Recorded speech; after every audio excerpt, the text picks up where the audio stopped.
Okay, welcome everybody to the CLR Leveraging Dynamic Languages talk. I'm Erik Meijer, and my job is I'm a language pimper.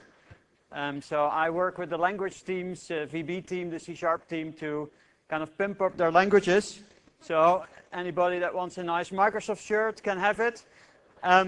Today I brought 3 of my top mechanics, Peter Drayton, Jim Hogunen, and Joel Pobar.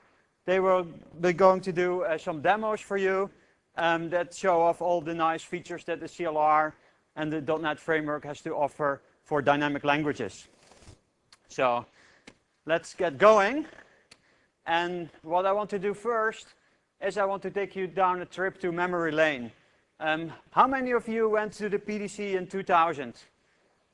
Quite a number of people, not that many, but if you were there, you remember that at the PDC 2000 we introduced the .NET platform to the world, and this was one of the pictures they showed there. And I must say it's quite amazing that 5 years later so much of this picture has become kind of reality, has become concrete. If you have been to the sessions here at the PDC, you will recognize many things like, end user clients. You have seen the Windows, whatever. I will still use Avalon. I can never understand. I'm too old to understand all these new acronyms. If you look at services there, you have Indigo, Visual Studio.NET has gone through several versions, etc. One of the things that I got attracted to, and actually the reason I joined Microsoft, was the Common Language Runtime. So the Common Language Runtime is the execution engine that makes the whole .NET framework tick. And the Common Language Runtime consists of a number of components that allow many languages to kind of execute in the same environment. So, and that's why it's called a Common Language Runtime. And the runtime offers services such as a garbage collection, class loaders, security mechanism, and all these things can be used from many languages. And in order for these many languages to collaborate, you have to have a common type system, because as we will see today, we will see all these languages working together. We will see Visual Basic being called from C#, being called from Python, then being called from IL. And in order to do that, there must be one type system that can be shared across all these languages. And in order to do that not all languages support all of these types, there are rules like the Common Language Subset Guidelines that says, well, if you define a library, you restrict yourself to certain types. And at that time, this was in 2000, there were about 15 languages that ran on the .NET framework, and I think by now, I think there must be more than 50. But the thing is, the really interesting thing is that the Common Language Runtime allows you to pick the language that you like.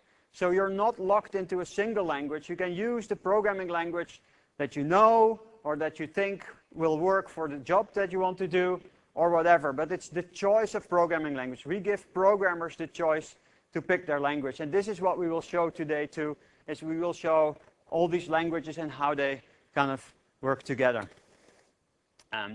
So if we look at V1, we concentrated there on statically typed object-oriented languages. And you have to think there languages like C#, VB.NET, IFL, C++.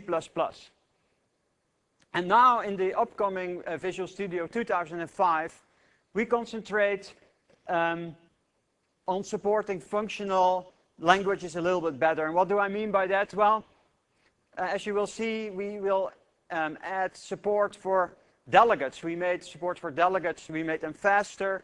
We made it easier for you to generate delegates at runtime, etc. We added, undoubtedly, you know about generics, which is a concept that comes from functional languages like ML and Haskell. And we added lightweight code gen. So that is what Joel will show. And going forward, and this is what this talk is about, we are going to concentrate more on dynamic languages, and there you have to think about languages like Python, PHP, Ruby, etc. So these are real languages where a lot of things are done late bound. Okay? But the message here is that the CLR is and was and always will be a multi-language runtime. And this is, you know, I think it's unique. If you look at other runtimes around, they are kind of, you know, designed for one particular language. The CLR was designed to support many languages. And as I said, today we're going to concentrate on dynamic languages. So there's a whole spectrum of languages. So what is a dynamic language? What is a statically typed language? Well, if you look on the left, in the let's say on the right for you, there is the purple are the statically typed languages. That means that at compile time, when you compile your program, the compiler has to know everything about your program. You have to know the types, you have to know which members you're going to call. And if the compiler cannot figure that out, you get a compile time error and your program cannot run. You have to fix that. On the other side of the spectrum, there are the completely dynamically typed languages where their compiler has no notion of static typing. And it's very flexible, but on the other hand, if you have an error, it happens at runtime. But on the other hand, it gives you enormous capabilities too, because sometimes you don't know what the structure of your types is at compile time. And then in the middle, and I think that's a fairly unique position, that's where, you know, you have static typing and dynamic typing. And there's one language that is in that middle, and that's Visual Basic. And I think it's a very unique language that is there that allows you to do both static typing and dynamic typing. And in order to demonstrate that, I would like to ask my mechanic, Peter Drayton, to show some of the nice features we're having in VB already and that we're going to add in VB9. Peter, go ahead. You are on number C. Cool. All right. There you go. All right. So kind of in line with the whole mechanic theme, long hair. I was considering getting a tattoo. Couldn't sell it to my wife, though. So basically what I'm going to do is I've got a little application here built in basically a version of Visual Basic, which is built on the beta 2 bits, but it's essentially the same thing that you can get if you go to the public website and download the VB Link preview. So I'm going to start off by running the application and just kind of see what we're dealing with first, and then we'll talk through it. So here I have a little application here. It's built using the Windows Presentation Foundation, I guess the API formerly known as Avalon. And so we've got a frame. We've got something up at the like top here, which is a dock panel that kind of just describes what the app is. We've got some buttons that make little pictures, lines, eye exam. This don't is something. Watch too long, you know. Yeah, don't look too carefully, else you could go blind. We've got a pretty little logo here, and we've got this mandel thing, which when we click it, Peter, it draws a picture. Peter, what's going on, man? This is well, it's slow. working. It's working, but it's slow. Well, this is only a 2 gigahertz laptop, and it's doing a lot of work. Okay. But I'm sure we can do better. Yeah. So I'll leave that working in the background. Let's go actually look at the code for a second. So as I mentioned, this thing was built using Avalon.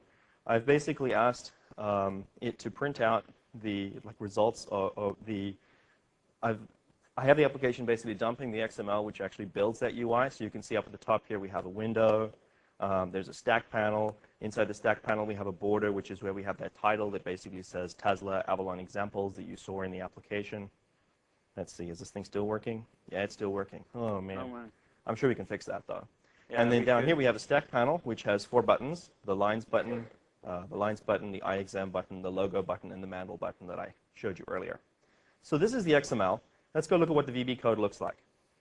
So here's my Avalon application. You can see I'm using, I've basically imported the appropriate references. My application starts with main. It news up the Avalon class, which is the class where all my code is. And when I call run, it fires up this, it basically fires this app starting up event. So what app starting up event is going to do here is I make this function call get window. And what that's going to do is it's going to basically return the canvas that I'm going to then basically replace the window with. And then I'm going to do some things down here, which we'll get back to later, that deal with hooking up the XML for the various buttons. So let me first look at get window, and we'll go forward. So this is the essentially the functional construction code that you would see if you're using Xlink. This doesn't look at all like what you... No, no. This actually does look a lot like what you would get if you were working on a C# example. You can see here we've got like dim XML here. If you guys were in the talk at like 10 this morning by Paul Vick, where he showed a bunch of the VB futures things, you would have mentioned, you would have probably recalled he talked about type inference. So here we're just saying dim XML equals, and we're figuring out there's some XML here, so we don't have to actually say the type. But here we see new X element, that's the containing window, new X attribute, and here we've got this complicated stuff putting these namespaces in scope, stack panel, border, et cetera, et cetera. But it doesn't really look a lot like the XML that I actually want. If you compare this code here and you compare what the actual document looks like, they're completely different. So, while this is something that is already a step forward from using the DOM to basically do the kind of bottom-up construction that you would if you were working before essentially the use of Xlink, I think we can probably do better for VB. So what I'm going to do here is I'm going to basically just grab the target document, because this is essentially what I want it to look like. And cut and paste it. It's still drawing, so I think we'll stop that. We're definitely going to have to do better. That is really slow, man. Fear not, Eric. So we'll do that, and we'll just paste it right in. So here I've just gone ahead and pasted my XML directly into the VB application. So this is actually one of the first things we wanted to show you. That so really works? You just... We'll see. Okay. Let's see if this works. Run that. Yep, exactly the same thing. And by now, I think we've all learned our lesson. We're not going to click Mandel. All right. So essentially, what I wanted to show you here is like one of the things that we're considering for a future version of Visual Basic, which is the fact that we've basically taken the notion of building just as, for example, VB and C# have a built-in understanding of strings, because strings are a common data type that programmers work with, and they know how to, you could write a string in your program. You don't have to say new the string class all the time. You can just say quote and then the string. We've done basically the same thing for XML. So we've built in the notion of the IDE and language actually understands putting an XML like literal directly into the application, and then we translate this under the covers into exactly the X element like functional construction code that you saw that I just replaced. All right, but wait, there's more. All right, so then here's something else I want to show you, which is, let me just go back to the application it's running. Let's have a look at lines. So I've got a little Easter egg in this application. We're not allowed to put Easter eggs in shipping products, but we can put them in demos, no problem. So when I actually click on one of the lines here, I dump out the XML that's used to describe it. So, and you typed that all by hand? Oh, absolutely, yeah. I was working late last night. Did I mention review season is just coming around? All right, so as you can see here, we have a highly regular XML structure. There's a canvas. The actual canvas contains like a panel with children, and there's a ton of these little lines. Now, if you look at kind of what's happening here, and you see how X is slowly incrementing, and basically X1 is slowly incrementing, and X2, and you go back to the picture. So essentially what's happening here is we start off top left, and we draw a line to top right. And then we increment the start point here by a little bit, and we increment the point down here. And you basically just draw the line like this, and that kind of creates the effect. And for the bottom left-hand side, we just flip it. So we've got this extremely regular structure, but we certainly wouldn't want to have to construct all this XML by hand. So if I go to the application here, what you'll see is we have a dim with events lines as button. So this is actually a feature in existing VB, where by basically putting a field on the class and marking it with events, we're then able to, when we do some hookup, which we'll get to here, this is the hookup, but once the hookup is done, if we look at this onClick lines function, I'm going to scroll over to the right here, you'll see onClick lines function has the standard signature for an event handler, sender, event args, and it basically handles the lines.click event. All right, so in lines.click, we call this function getLinesXML. GetLinesXML is going to build the structure to describe the canvas for us. And then it makes this call to a helper, which is purely demo called replace graphics, that just basically takes that XML, turns it into a canvas, and stuffs it into the appropriate part of the Avalon in-memory object model. So I'm going to scroll down and show you getLines XML, because this is where the interesting part is. And here, once again, it's just an XML literal. What we've got is we've got a canvas here, and there's the appropriate Avalon namespace and scope. And then rather than actually having, let me flip back to this XML for a second, rather than having to repeat all of these and build them by hand, I'm just calling a function called getPattern. So this is what is this ASP.NET right. brackets So, there? so just as in things like Monster Truck Garage, you basically take two unrelated things and you glue them together to produce something that's better than both. What we did here is we basically took the notion of XML literals and the idea in ASP.NET of having little holes where you can have a program that kind of looks like the HTML you want to describe, and then you go angle bracket % equals, and you put some code, a statement block or an expression block or whatever, to basically build the contents of the page dynamically. So we're doing this for rather than for HTML, we're doing it for XML. So in VB, inside XML literals, sure they can be all constants, but you can also basically have these little holes where you can make any standard VB function call. You can actually refer to in-scope variables. You can pretty much use the full power of VB inside the scope of that little angle bracket % equals. So I'm going to go ahead and have a look at what that function does. So getPattern over here, very, very simple. It's pretty much taking in a width and height and a delta, and it's going to generate this regular structure. So what it's going to do is first it's basically going to make a new list, because I want to construct an IEnumerable of X element that has all of the lines that need to be on the canvas. And then I have a for loop here, which just iterates across the top of the diagram by the delta. So I think our default here was it's 500 wide and the increment is 10. So I'm just going to go through here by using those numbers. And here I've got like dim line equals. If I actually were to inspect the type of line, it would be just X element. And here I have an XML literal called line, where I say x1 equals 0, and I say y1 equals open paren I close paren. This is something else I want to highlight. So just as you might want to be able to replace element content with entirely new structures, which is the thing which ASP.NET has and which XML literals in VB.Future has, we've also added the ability that inside attributes you should be able to provide the content from some variable, or calling some function or something else. So the syntax we have here is if you use the open parenthesis, inside the scope of that parenthesis, it's once again just Visual Basic. So here we're sort of seamlessly blending XML constants and like Visual Basic expressions or in-scope variables or anything else. So you basically are going to build up x1 equals 0, y1 equals 0, and x1 equals 0, y1 equals 10, etc. by that delta all the way through. And then what we do is, because we're just dealing with something that is just built on top of the underlying Xlink APIs, and you can, of course, new one of these things up, you can pass them around, we're basically adding that line to the IEnumerable of X element that we're building. And then what we do is we pass it to this function called flipLine. What flipLine is doing, it's basically taking the width here, and it's taking the line that I just passed in. Notice you can see that it's typed as X elements. So when I pass it through, it understands underneath the covers it's just an X element. What we do then is we take the X1 and we take the Y1 and X2 values and we flip them. So this is essentially, we're going to manually build the top right-hand side of the diagram, and then we're going to flip every line to produce the bottom left-hand side, so we don't have to do everything twice. So here, I'm passed in line. It's an X element. I'm calling the attribute function. Attribute is something that's in Xlink. I'm passing in a quoted string Y1. Okay? That's ugly. Yeah, it is. It is kind of ugly. Let's see if we can fix that. So one of the things that you may have seen in Paul Vick's talk is that we have the ability to dot through XML. Well, we can also dot into the attributes. So one of the things we've added is a new operator.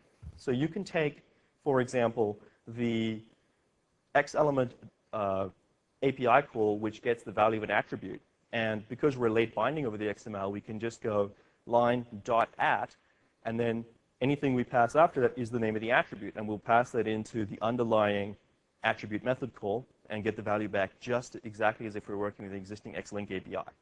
So what that means is that I can take my program, which had Xlink API calls and lots of quoted strings, and I can actually go ahead and make it look a lot closer to the actual XML. So the other nice thing to point out is that VB, the VB compiler puts the downcast from X attribute to double in there for you, right? You don't have to put any casts there. Exactly. Yep. Exactly. Thank you. And of course, you can imagine that in the future, there's all sorts of things we can do around IntelliSense, assuming you have schemas. So we could actually like not only get the ability in the language to make the program look a lot closer to XML, but we can also actually, through schema, give you a bunch of IDE support. So can you show something like what's in VB now with respect to late binding? That sounds good. I just wanted to show. So the program still works. We didn't break it too horribly. And in fact, if you looked at what the compiler produces, it's pretty much exactly the same as if you built it by hand. All right. So let's go up to the top again. So I mentioned we've got this on-click lines. On-click lines is the event handler for a particular button. But how do we get the button hooked up? Notice up here I said dim with events lines as button. But at some point I have to basically associate one of the Avalon data structures with the actual button class so we can start to hook the events up. And the way we do this is with a little function here called findName. So the thing I'm going to show you now is built completely using the existing VB features.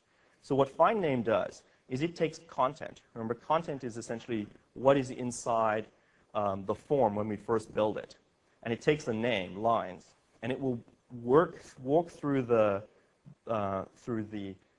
in-memory object model, the Avalon in-memory object model, trying to find the appropriate button that has the name lines. Let's go look at this code. So we take in an object. That's the thing we're going to traverse. And we take in a name, which is the thing we're looking for. And here we use this neat feature, which VB has, and actually has had ever since the early days of VB, in fact.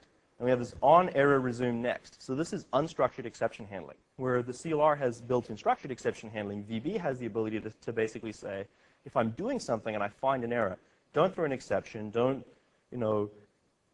abort execution, just continue execution, and then I will deal with the error handling explicitly in my program. So I say that, and here I say if source.name equals name. Now this is an example where I'm using late binding. Notice that the type of source is object. And so because something is typed as object in VB, if you've got option strict off, you basically do like late binding over it. And so what it's going to do here when I say if source.name is, it's going to say, given an arbitrary object, who I'm calling source, do you have a property called name? If you have a property called name, then I'm going to return it. If you don't, I'm now going to see, once again using late binding, because I'm not going to throw an error because I said on error resume next, now I'm going to see, do you actually have a property called children? If you do have a property called children, then I'm going to traverse recursively through that. So I'm just walking an arbitrary object graph here using VB's existing late binding feature and VB's unstructured exception handling features. All right, so that's something you can do in VB today. Yeah. So, and I see something more that's ugly as well. Can you show the event handlers? Yeah, let's do this. They all look all the same. So let's look at this thing here. We've got onClick Mandel, which has got byval sender as system.object, byval e as routed event args. Now this is probably the thing that you're very familiar with if you're a Visual Basic programmer doing any sort of WinForms programming, in fact almost any kind of eventing. You're used to the fact that there's a well-known signature for different events, and if you want to make something that hooks the event, you've got to make a function with exactly the right signature, which is kind of strange because Visual Basic has historically been much laxer in the sense that if the compiler can figure out the right thing, why make the programmer type it? So if you actually look at onClick lines, which is here, onClick lines, and you look at onClick iExam, you'll notice something very different about the signatures. The signature of onClick lines is sender as object, e as object. Notice the event argument is typed as object rather than, in the other examples, routed event arg. And the reason for this is one of the other features that we're looking at doing for a future version of Visual Basic is the notion of relaxed delegates, where this is something that is implemented in the CLR and required very, very deep CLR support, and that was done in basically the current version of the CLR that is just in the process of being released, but is something that we're now going to take advantage of, hopefully, in a future version of Visual Basic. So you can just say byval object, comma, object, and it knows to do the right thing. It knows that it's statically type safe, so there's really no reason to be concerned. All right? Okay, good. There's one other thing I want to show you, because if you look at this code, it's horribly repetitive. So let's look at onClick logo. onClick logo just calls a function called getLogoXML, and then calls replace graphics. And the only other thing that's unique about it is it specifies what event it's going to handle, logo.click. If you look at onClick lines, it's doing essentially the same thing. It handles a slightly different event. It handles lines.click, and it makes a slightly different function call called getLinesXML. So this code is very repetitive, and so anything that's repetitive is a good opportunity to get things wrong, and B, also something that is unsightly and we can't stand to see in the language. Yep. So what we're going to do is get rid of that. Yep, get rid of it quickly. All right, get rid of it quickly, so what I'm going to do here is I'm going to go over and I'm going to grab these two event names, lines.click, and I'll put that up here. I'm going to grab iExam.click, and I'll put that up there as well. So now we've got one function that's handling all three of these events. So I'm going to go ahead and get rid of these. Not necessary anymore. And now what I'm going to do is I need some way to fix this. OnClick logo is sort of beside the point right now. But what I need to do is be able to find a way to make this, to change the name of the function I'm going to call here. I could put a whole bunch of if-then-elses, but that's not really interesting. One of the things that we're doing here, though, is drawings is actually, if I hover over here, you'll see drawings is typed as object. So I'm actually doing late binding over here. So when you do late binding, essentially we're taking the name of the thing you're passing to the late binder and we're treating it as a string inside the compiler anyway. So one of the things we might want to do is be able to just put any kind of expression in here and then have the program compute the function to call, as opposed to having it need to be statically defined when you compile the program. So I'm going to do this. We know the function were all called get and something and XML. So I've got a sender here, so here I'm going to use some late binding. So I'm going to basically say that whenever anybody clicks any of these buttons, take the string get, take the name of the sender, take XML, stick them together, and call the function. So we go ahead and run that. Lines, iExam, logo, and I won't click Mandel. Well, thank you very much. If that wasn't dynamic, I don't know what it is. Okay.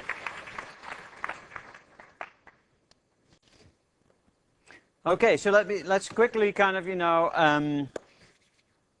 paraphrase or show what Peter has done. So he has shown this little sample here. This is what you can do right now using late binding in VB. So this is when your receiver has type object, you can just do kind of traditional late binding. So I can say source.name, and because source has type object, the compiler will use late binding. I saw people laughing about the on-error resume next, but if you really think about this piece of code, it's very essential, because the thing is, source might not have a name property, in which case you get an exception. Well, but we still want to kind of recursively search, so you don't want to kind of get an exception and quit. No, no, no. If there's an exception, you just want to kind of go and recursively search. So in this case, the on-error resume next is kind of essential. And then the other thing I should point out is that you encapsulate this, what you might think of ugly code, in this function, and then you use it. So nobody else has to see this. I can use this thing from C#. But this piece of dynamic code is nicely encapsulated. So the other thing we showed was dynamism with respect to XML. This will be in a future version of VB. So here you saw several cases of late binding, the XML literals that could have holes in there so that you can dynamically compute the XML. The late binding over XML, where you can say line.add y1. So this is kind of extending late binding from an object of type, a receiver of type object, to a receiver of type XML. And then the other thing where we bridge between late binding and early binding is where the compiler infers the type of this XML literal. So if you would look at what the static type of L was, that would be X element. So this is where the uniqueness of VB shows off, where we can have both late binding and early binding, and we can bridge the two worlds in the same program. The other thing here, and this is what always annoys me, whenever I have to write this handles thing, I never know what the signature is of my delegates. And the other thing is that, you hardly ever use the sender and the event args, right? So in that case, you just give them object using here relaxed delegates. And then the third thing is where we went really, really dynamic, where we computed the member name that we wanted to call in the late bound call at runtime. So in the meantime, Jim has come on the stage. Jim is going to show us some IronPython, which is a really, really dynamic language. So thank you, Jim. You are there. Yep. Okay. So, Erik, if you thought that was really dynamic, wow. This is really dynamic. This. Oh. H. You pushed the wrong button. Maybe we should get an Apple mouse where you have only one button so you can never push the wrong one. Okay, so let's just make sure that everything's working right again. 2 plus 2 is 4. Okay, I'm going to show you IronPython. This is an implementation of the Python dynamic programming language. It's a language that's been out for over a decade, a very dynamic language, running on top of .NET, running on top of everything that we have in the .NET framework. So it does exciting things like 2 plus 2. It can do Python's power function and let you know what 2 to the 64 is so you can be ready for the new 64-bit world. And of course, that's not very interesting because there's been versions of Python that do this sort of stuff for years. Where it starts to get fun is you can import system. Now I have all the things that you're used to having in system and all of this lovely tab completion, even though it's a late-bound world. I can get system.environment.version. I see what version of the .NET framework I'm running. I can call things in system.math. System.marshal by ref object. That would be interesting. System.math.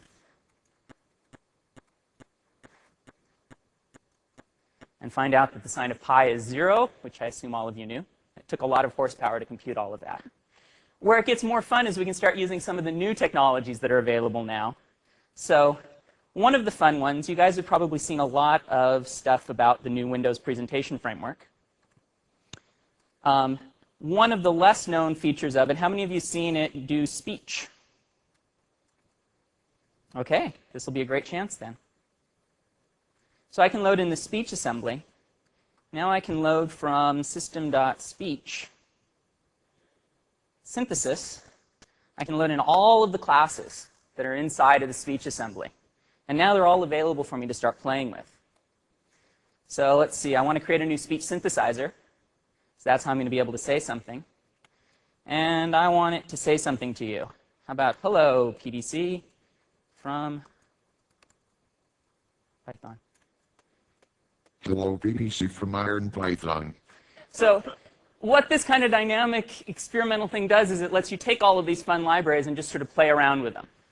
So there's a bunch of other imports that are involved if you've had a chance to play with WPF. So I'm going to cheat a little bit here and load in all of the Avalon libraries.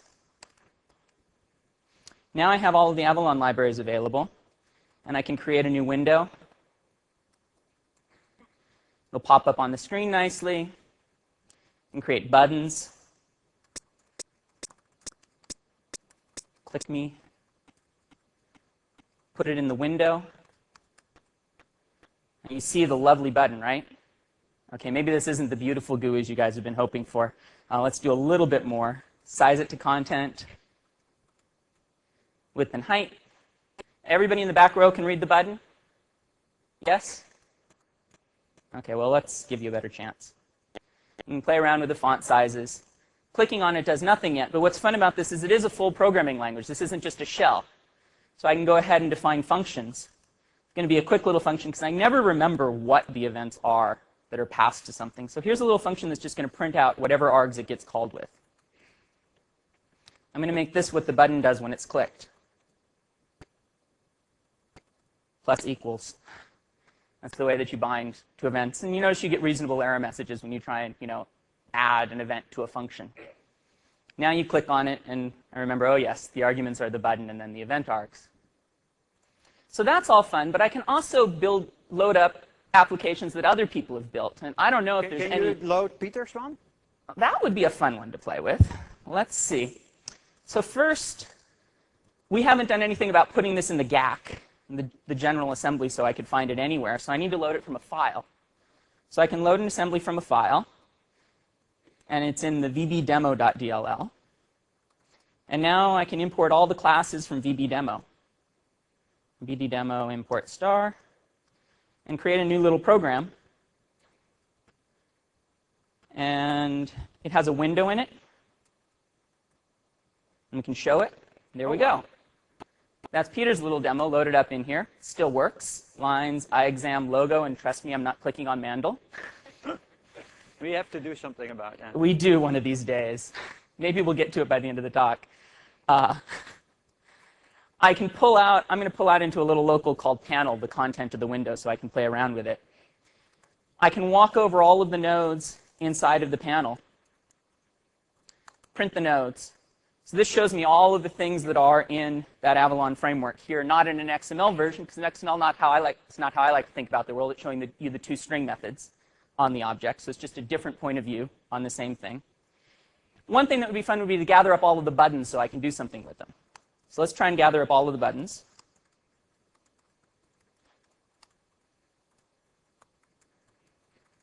So this is similar to the kind of query comprehensions in C# and Very VB? similar to query comprehensions in C# and VB. It's been in Python for 3 or 4 years now.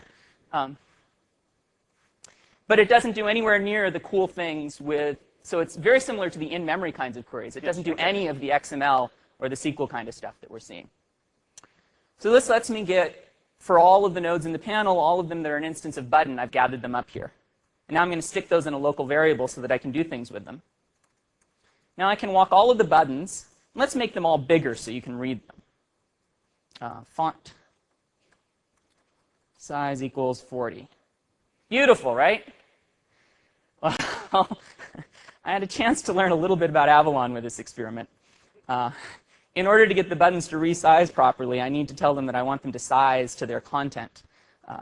And you do that by setting their size to be not a number. And they resize beautifully to the content. Now, some parts of this work a little bit more nicely. Last time around, I got somebody to ask me for this. Anybody want to ask if I can rotate the buttons? Never mind. Thank you. The answer had better be yes at this point.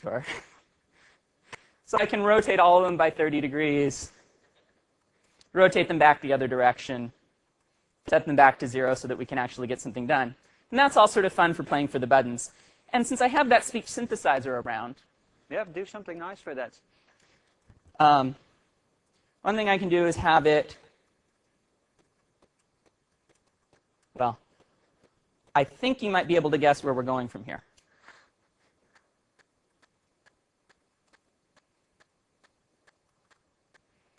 Okay, so now, Lines. iExam. Logo. ah, No!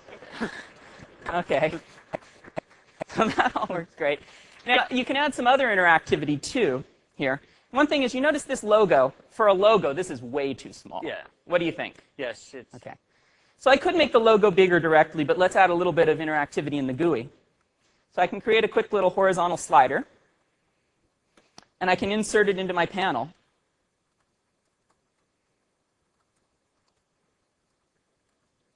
There we go. There's the slider. So you never recompiled this thing to get this done? So the amazing thing that's going on here is every single line of code I type winds up going off and being compiled and loaded up into the interpreter and run, but you don't notice any of it. It feels just like you're typing in an interactive shell.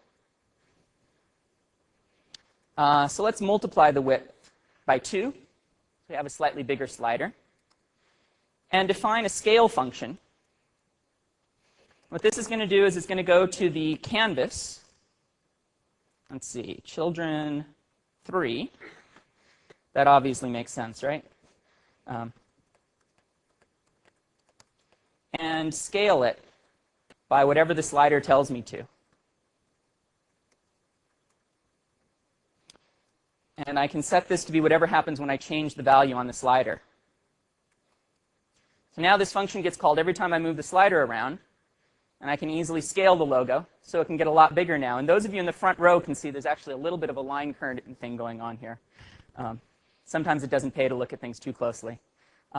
Also, sort of interactively play with it. You know, this is way too big for this font. This is about as big as I think I'd ever like it to get.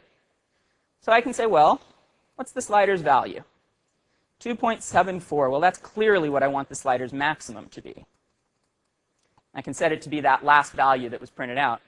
Now, the slider's maximum goes all the way up to here because we don't really want to go up to 11. And this works just great for eye exam. Lines. Or lines as well. So that's the fun way that I can play with Avalon from an interactive interpreter. Yep. I can also load this stuff up and embed Python as a programming language, as a scripting language in one of my applications. So here I have a little piece of code in another one of Microsoft's more popular languages. What language is that? This one's C#. Oh. You haven't seen it in a while, I know, No, Eric. But what I find really cool about this, and this is what's so much fun about the CLR to me, this is a C# program. This is a C# class here, and it's extending the class that you just saw Peter building over in VB and in VB.NET. So it's a C# class extending a VB class that has all of that existing GUI stuff going on. It's a little bit of setup here to get the application running again, and it adds a new button to that class that will run a script. And here's what happens when the click gets called. And I'm going to quickly put in a Python engine. So we have my C# program driving VB, driving Python in some lovely dance. So in order to have my script engine do something useful, one key thing I need to do is pass it some context about my application. So I'm going to pass it a panel variable that is whatever the content is of my window. So now my scripts will have some context that they can use to draw things in. Now another thing that I need to do is to let it know I want to make the types in the Avalon assemblies available to it. So we're going to get the assembly from wherever brushes are and make sure that the script engine knows about that. And now I'm going to do an import.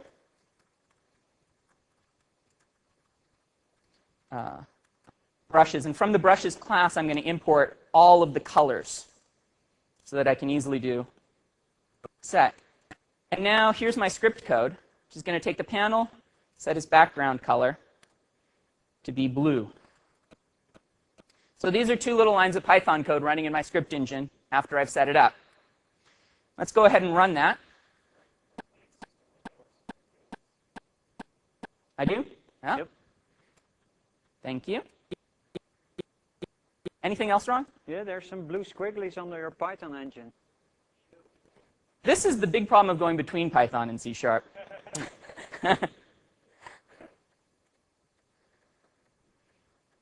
Okay. So here we go, and lines, all of that stuff works. Run script, we'll go through, load the script engine, and go off and turn the background to blue, which is beautiful. But when you go back and look at this, you really have to ask the question, did you really want to write Python code inside of a string to do that? Well, no, not really. So the more interesting case is to be able to run scripts from a file. So I'm going to load a little helper file that's one of those classic importing all of the Avalon helper code. But then I want to open up a show open file dialog to let me pick a random script. Let's show the dialog. And then we're going to have the engine execute whatever file I select out of that dialog. So this will let me have scripts sitting in a directory and be able to run them inside of my application. Let's go here. First we go to run script. Launch my open file dialog. Here we go. I'm going to pick simple to start with, oddly enough. And this, again, inserts a little bit of Python code into it. Let me show you simple.py. It's a small amount of Python code that creates a text block with some font size, sets up a little bit of animation, and then plugs it into the panel. So this script code's getting executed and doing that. Now you can do more complicated scripts. This draws an interesting fractal pattern fairly quickly. Some fractal patterns can be rendered quickly. We have to do something about that Mendel, man. And with all of the math codes written in Python, so this is a much longer Python script that's doing that fractal computation for you and then sticking it into the Avalon code. So you can see that Python is designed by a Dutch guy, right? Because of the orange there. Ah. I thought it was designed by an orange Irishman. You're right. And the final one that I want to show is we can also use a bunch of COM objects.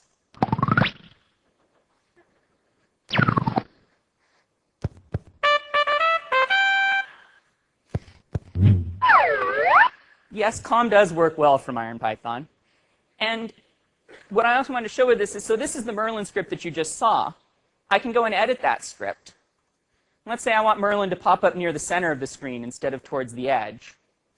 And to finish off the demo, I want Merlin to congratulate me on a demo that went off without a hitch once I clicked the right number.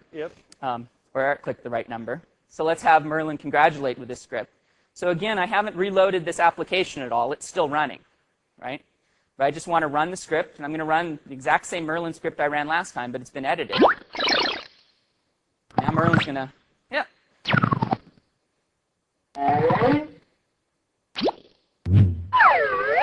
And it did go off with a hitch. Thank you, Merlin.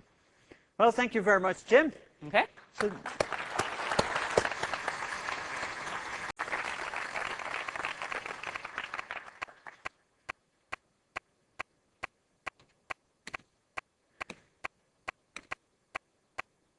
So here's a nice story about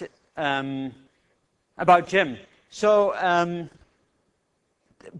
around the time when we did V1, there was a lot of bad press around dynamic languages on the CLR. And there are a couple of quotes here.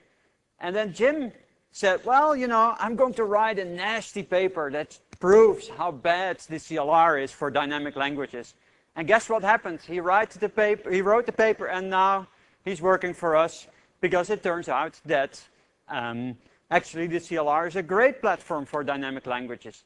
For example, this is the amazing thing, is that the IronPython that you just seen is faster than the Python implementation written in C. Okay, so it's kind of nearly twice as fast. And if you look at the implementation on Whitby on .NET 2.0, it's even faster than the one on 1.0. And this is because of some of the new stuff that we added into the CLR to support dynamic languages.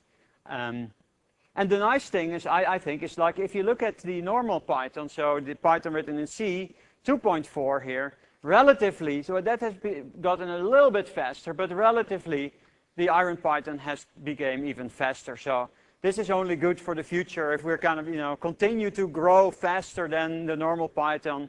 At some point, you know, the other Python will disappear. So now, what you have seen here is that there's a lot of good stuff that the CLR brings to Python. For example, you can use all these class libraries. One of the problems with little languages like Python or Haskell or whatever is that, you know, it takes a lot of time to write these libraries.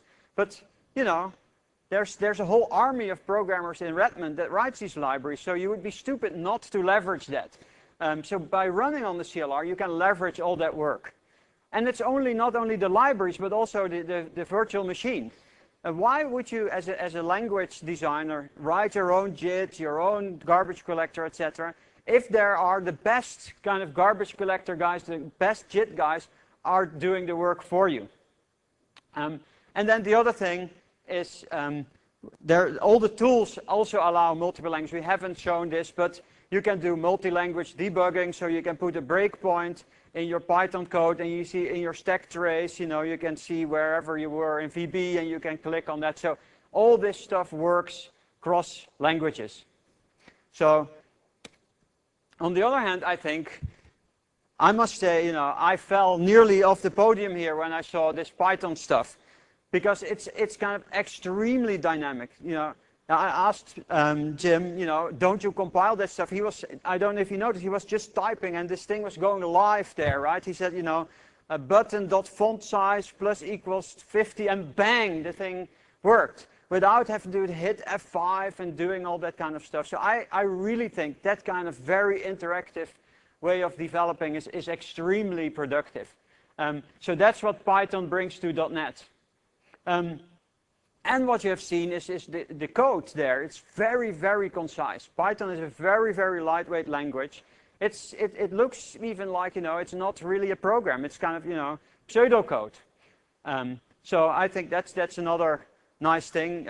On the other hand, I like also, in some sense, the verbosity of VB, where there's more keywords.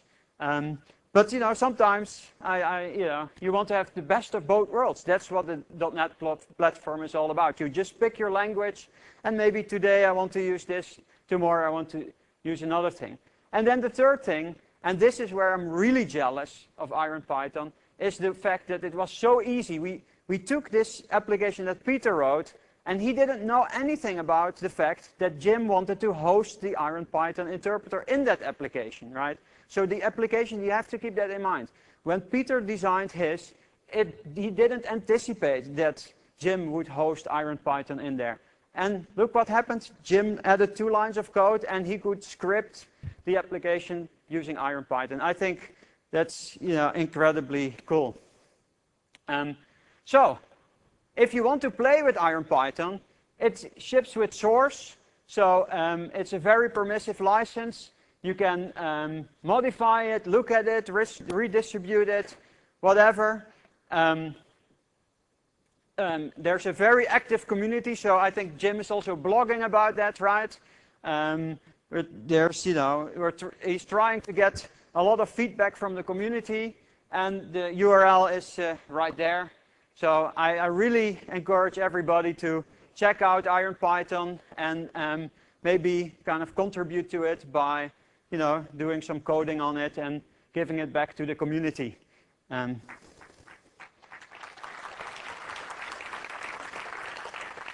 All right, so now I want to invite Joel.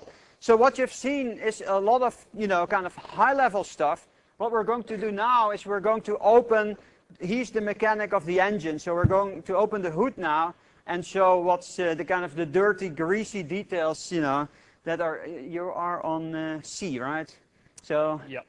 Joel, go ahead. Okay. And Joel is going to fix that stupid Mendel thing. Right, are you? Not to put too much pressure on me or anything, but man, that was pathetic. Gee. So I am a big fan of the IronPython stuff and the VB stuff.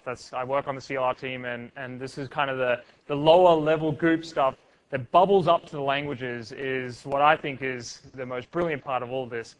I tell you, last time I was back home, my home country is Australia. We couldn't tell that, right? So my mom says, so what do you do out in Microsoft? And I was like, well, I work on all these really cool features like LCG, lightweight code gen, and reflection and generics and delegates. And she's kind of looking at me blankly. I said, oh, and this IronPython thing. Look, I'll tell you what. I'll show you this IronPython thing. So I whip out the IronPython and I get into the Merlin demo, right? 2 + 2 is 4? No. The Merlin demo, where you make the guy fly around the screen and things like that. And she's like, oh, so you write children's games? Yeah, Mom, yeah. Okay, so Mandel. Oh, show us some dirt, man. So we're going to geek out for a little bit.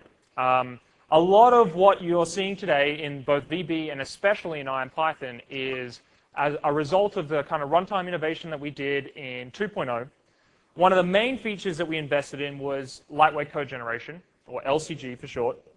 And that's basically a way to do dynamic runtime code generation without any kind of infrastructure goop or a lot of the heavier weight stuff that we see in another API called system.reflection.emit. The crux of the thing is that you basically cook up some IL and you throw that into a method, and that method lives on a particular type, lives on a particular type. And once you're done with the method, done executing the method, you just throw it away. The GC will come and collect it. Great for working set. Okay.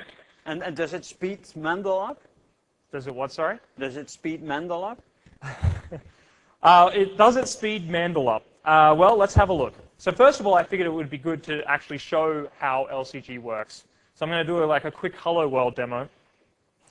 So I'll bring up my little toolbox here because I'm not as good as these guys. I tell you, they just whip out that code like there's no tomorrow. So my on-click Mandel event, I'm going to hijack that for a second to go and write something to the console, the background console. So let me first of all stop debugging. And my toolbox went away. There we go. And we're back.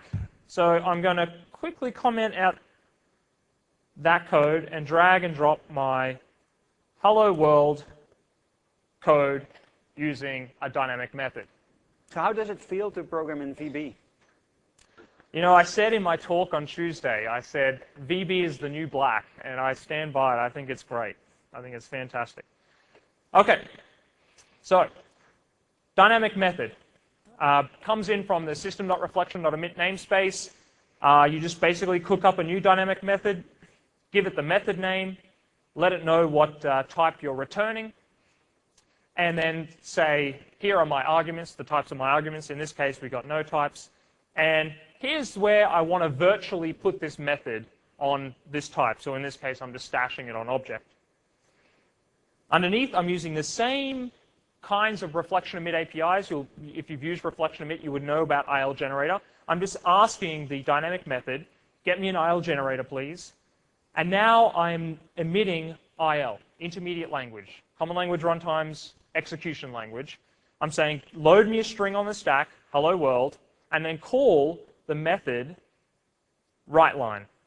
This is the weirdest hello world I've seen in a long time, man. It's quite long. And then I'm saying, return from the method verifiably. So hello world's kind of boring, so let's kind of... Well, I want to see it run. Okay. Want to see it run? Okay, fine. All right. I don't believe it. So I've got my console in the background. If I just click on my Mandel, I've hijacked the Mandel event handler, and there we go. That's fast. But it doesn't print a nice picture. Yes, it is fast. So what this is doing in the background is cooking up this method, stashing it on object, executing the IL, so the JIT compiler comes in, compiles that to, on this case, x86, and then executes that x86 to give us the hello world at the console. All right, so what can we do about Mandel? Yes, let's do something about Mandel. So first of all, let me kind of bring that stuff back in and go down to the draw Mandel. So I'll just find where that is. The draw Mandel function. So Mandelbrot set, as I described here, a fractal defined as the set of points C in the complex plane. Is this a math homework thing? It's math. You know, I'm not a math guy, but it's some mathematical algorithm to determine whether or not a pixel should be lit up on the screen or whether it should be black. That's what it comes down like to. VB. Sure. The new black, he said. Yeah, that's yes, correct. And that's the algorithm there. The interesting part isn't about the algorithm. It's about how we can kind of pick some parts to make them faster using code generation. And if you notice here, we've got a power of 2. So if we look through I'm just pointing that out because that's the part I'm going to hijack. But if we just kind of walk down through the code, this is the method that is doing that complex function. And I can see here, wow. I see the 2. Yeah. Yeah, I can see POW. And if I jump to POW, I can see that it is taking a Z, and a Z is a complex number, so a real and imaginary part, nothing too complex about that. And I can see that it's taking n as an integer to find out how many powers we should go to. Well, Mandelbrot specified that we only go to power of 2. So it seems like we're doing an awful lot of work here when we're only ever going to execute mul twice. See, we're doing this loop and whatnot. So really, this could actually look a little bit like this. Just doing the same thing twice and getting rid of that loop. So if you're a compiler, then you probably go away and do that. But thanks to the power of code generation at runtime, we can simply drag and drop a new piece of logic that goes and generates a new power method. Well, what's in that power method? No smoke and mirrors. We take in an n, which says this is how many times we're going to multiply something. And we cook up a new dynamic method, pow, that returns a z and takes in it as its type a z as well. Now, one thing that I didn't point out is that if I go back up to my pow function, I'm actually taking z1 as an object. Yeah, that's the nice thing about late binding. It's right? wonderful thing about late binding is that I can make these methods as generic as possible, like very down low at the base. But what I do get as a result is a slight cost as a result of the late binder being invoked and invoking the method using that late bound lookup. So it'll defer to the BB's late binder. Well, I don't want that. I mean, that's probably contributing to the slowdown. So what I want to do is do the loop unrolling, and which is kind of like partial evaluation, and I want to remove the late bound call and bridge the dynamic world to the static world. So if I go back down to my generate power method, I'm simply emitting the IL that would otherwise do that. So I've got my declare local, I'm cooking up a new Z, this is the interesting part, I'm doing the loop unrolling here. So I only ever generate the power method once. And I know what n is going to be, so I'm looping and emitting the same code twice. So I've done a loop unroll, which is what a compiler would otherwise do. And then I go away and I call mul, so in this case it'll call multiply twice, and then return the result. I also create a delegate to that new method, and that's how we're going to invoke this particular method. It's really, really cheap to invoke these things through delegates. So let's see if that compiles. It seems to compile. Now the question is Mendel going faster? Well, I'm certainly hoping so. Okay. So you saw how slow it was before. It was practically unrenderable. Given how much pressure is on me to get this working, I'm hoping and there we go. So it's now actually renderable. Good. So what else do we use in, thank you.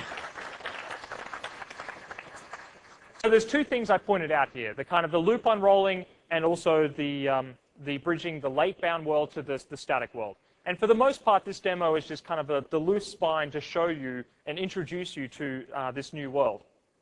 A lot of the IronPython stuff that you saw today, the 2+2, the late binding to the actual application, will actually take a LCG-based code path to speed things up a lot. We also use LCG in a lot of our existing features in v10 and 1.1, like XSL, the new XSL generator stuff, XML serialization. We also use it in regex. Regex used to use reflection emit, and now there is now an option to say, I want to use LCG instead, and we're getting much greater speed benefits as a result of that. Okay. So that's it in a nutshell. I sped it up for you. Okay, well, thanks a lot. I was really feeling bad about that Mendel thing. Okay, guys, we're nearly there, so let me just quickly rephrase what Joel said. So you've seen this lightweight code gen. So what you're really doing there is it's like you're scripting the JIT, right? So it allows you as a programmer to create a piece of IL, pass it to the JIT, and tell the JIT, here, compile this and give me back a delegate. And here is the code that the hello world using lightweight code gen. So as Joel said, and I said in the beginning, we did a lot of other improvements in the CLR that will be shipped in as part of Visual Studio 2005. And one of the things is that we extended delegates. So if you look at this little table there, is in V1, we only supported two kinds of delegates. So you could take a static method and you could create a delegate from that.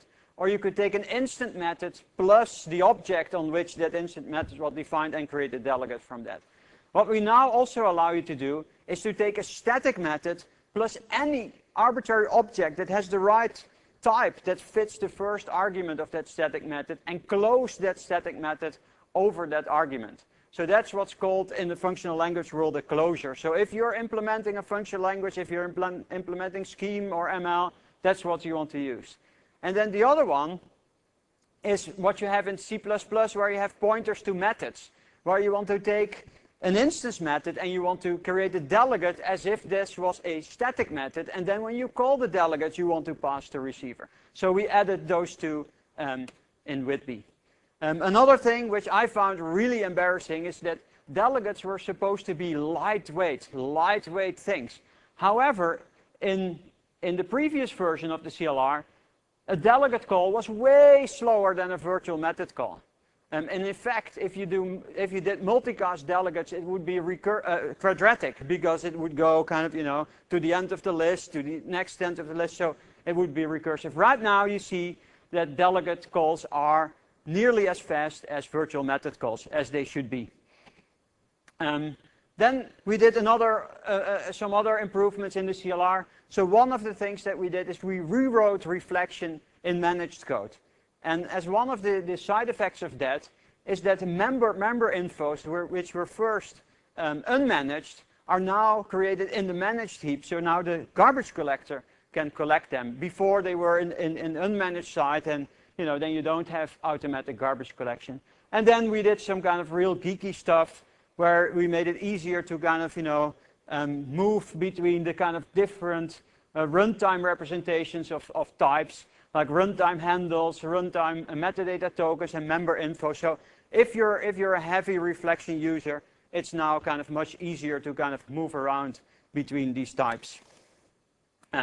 So we're nearly at the end of the talk, of the time.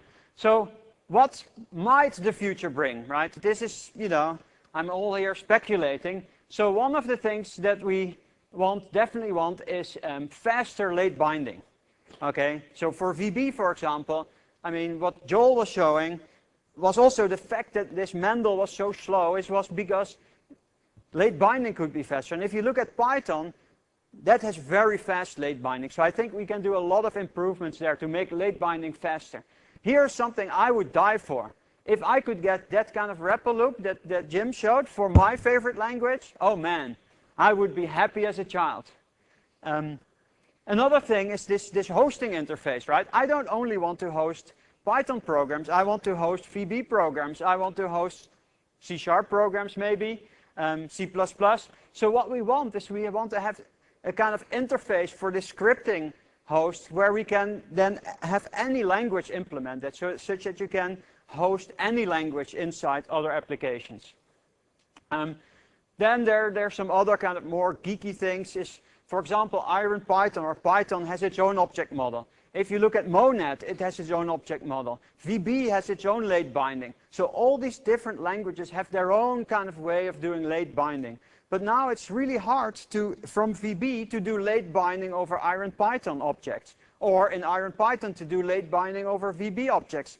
So what we want to do is to have some kind of, again, a cross-language interface where the different languages can implement, such that the late binders can all kind of collaborate. So these are all things that we're thinking of. No promises made, but I think there's a lot of exciting things that you will see. So here are the conclusions. I hope that you agree that dynamic languages are hot. The CLR, remember that. It is a multi-language runtime. It was a multi-language runtime always, and it will always be a multi-language runtime.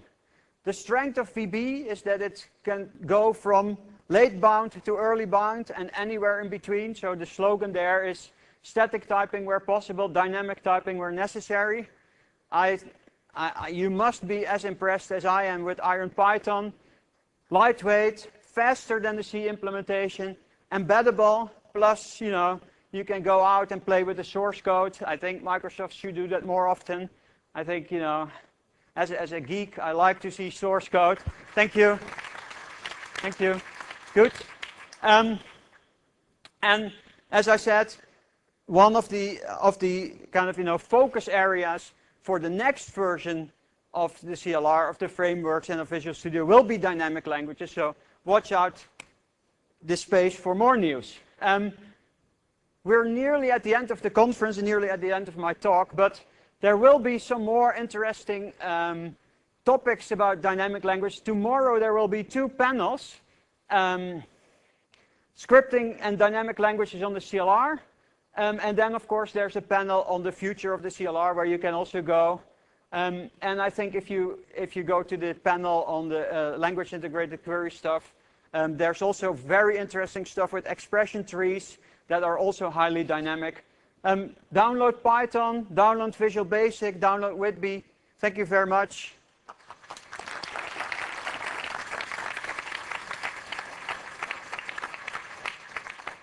There might be time for 1 or 2 questions, so but maybe you want to kind of hurry over to the next talk. But the 4 of us will be in the Languages and Tools Lounge. So.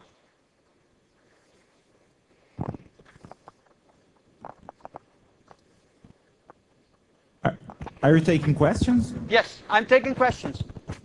Okay. So I have 2 questions actually. I'm here. Okay. Is there any plan to integrate IroPython in the Visual Studio environment? That's one. And what are the plans regarding the Link project integration with IronPython? And I also have a comment that calling people that want freedom and want to provide choice for people stupid is at least rude, and at most fires back at you, because most of these technologies were available in a form or other for a long time. So, but that's their choice. Oh, I didn't realize if I said something wrong, it was because I'm too excited about this stuff. So Okay. I'm very sorry. I'm not. I don't want to offend anybody. I want to invite everybody in the tent. Jim? Yeah. Can you comment on the questions whether you have plans to integrate IronPython in Visual Studio and do links for IronPython? I don't know. Is this live? No. Okay. Can you hear me? Yeah. Okay, that'll work. So right now we don't. Right now our plans are totally focused on getting to IronPython to 1.0, which 1.0 for us means Python 2.4, the latest version of Python, full compatibility. We're really focused on making sure this is a true Python implementation. Kind of as the first step in fully compatible, running the regression test suite, doing all of that good stuff.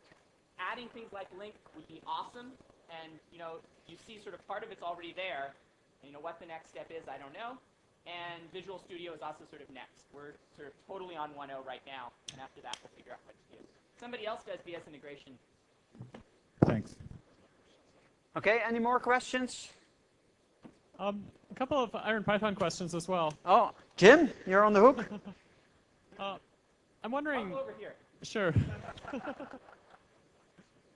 I'm wondering about IronPython integration with CPython. Whether I could call into the .NET framework more easily from a CPython 2.3 or 2.4 program using IronPython, or if there's any kind of bridging capabilities there. So we're not doing anything with bridging from IronPython to CPython. It's very much, but our goal is that most of your CPython 2.4 programs should run on IronPython. Right. And so bridging is definitely another option, and there are bridges out there. There's something, I believe it's python.net, Brian Lloyd's project at Zope. If I don't have the name right, I have Brian's name right. Yep, that's right. Is definitely the most sophisticated bridge, and it's a very good bridge program if that's what you're looking for. The focus in IronPython is on the getting all these Python code to run. You get a lot of value out of having it tightly integrated with the framework by having the garbage collector. There's some weird garbage collector cycles that you can get into with a bridge program that can be virtually impossible to debug. The integrated debugger experience, having a stack trace that has VB frames, C# frames, and Python frames in it is a mind-blowing experience, I think, compared to what you get in the others. So our focus is on this integrated engine.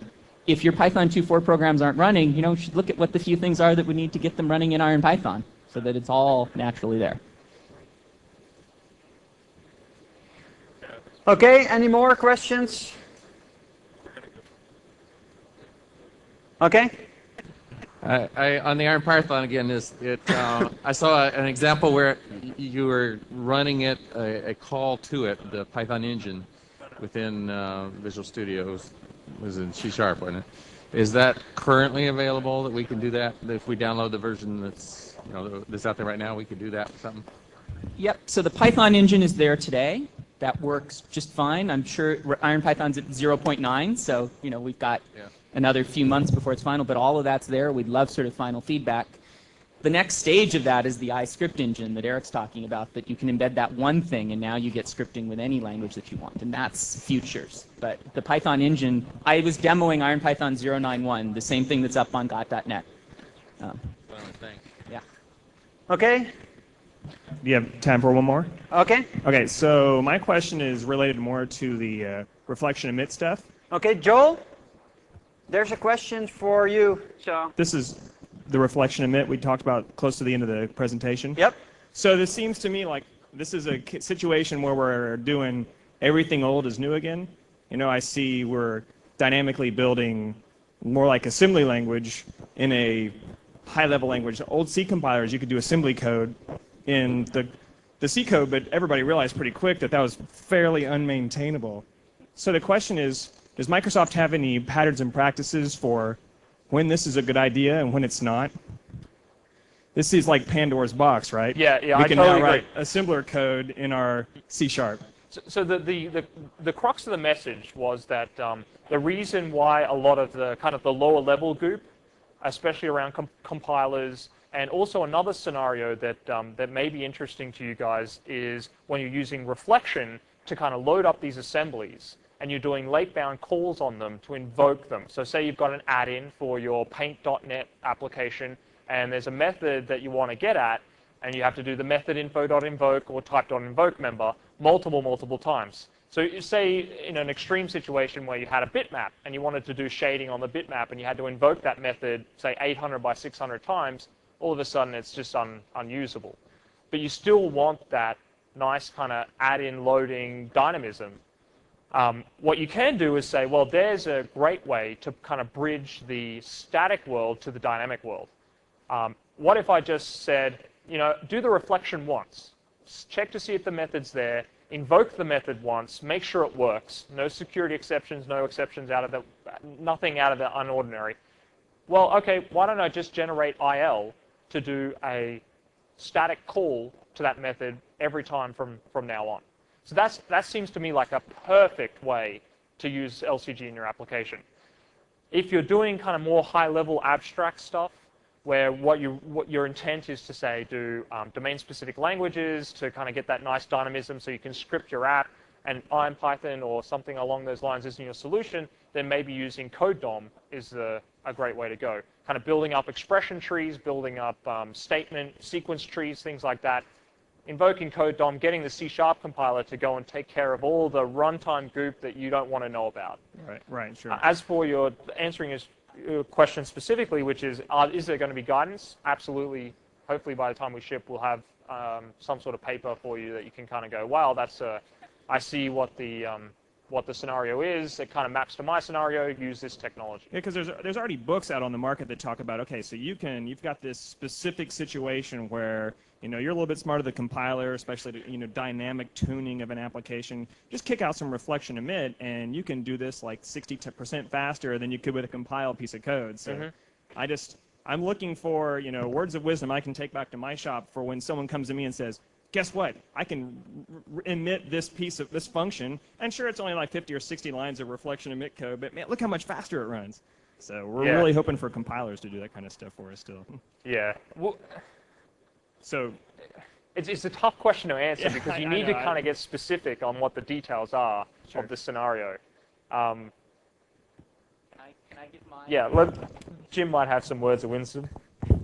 I'll give my quick word of wisdom, which is 99% of the time when somebody says we should use reflection emit to speed this up, they're wrong. Good. The trick is recognizing that 1% where they're right. But your guidance should be, well, have you looked at every other possible optimization technique you could use? Looked at caching things, looked at all of those sorts of techniques. And then, if there is some extremely dynamic case, it might make sense. But I think it's it'll be an extremely rare case. So that's kind of the first order piece of advice. Sure. How to tell when you're in the 1% is hard. Yeah. Thanks, guys. Okay, I think we should make room for the next talk that will start in a couple of minutes. So we will be downstairs. So if you have any more questions, please come and see us. Thank you.